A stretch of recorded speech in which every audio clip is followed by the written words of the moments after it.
On the Feast of the Exaltation of the Holy Cross, we are reminded that it's in the cross of Christ that we find our hope. It's in the cross of Christ that we find our salvation. It's through his powerful cross, his suffering, his death, and we know, of course, through his resurrection, that we have forgiveness of sins. The cross becomes a sign of hope.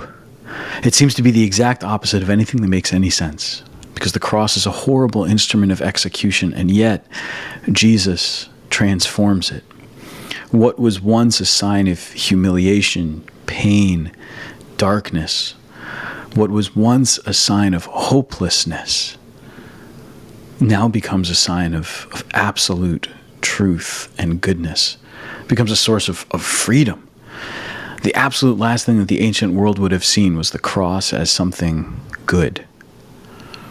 But because of what Jesus does for us, because he goes to the cross carrying our sins, carrying our darkness, because he takes it with him to the cross, he nails that sin to the cross. Our sin is crucified with Christ. And through his suffering and death, he undoes the knots tied by Adam and Eve, those knots of original sin. He undoes the lie spoken by the devil. Jesus is opening that way for us into heaven.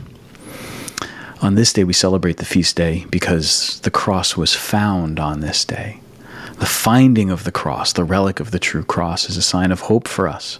So now every time we look at a cross, whether a relic of the true cross or some other cross, we're reminded that it's in this sign that Christ has conquered for us.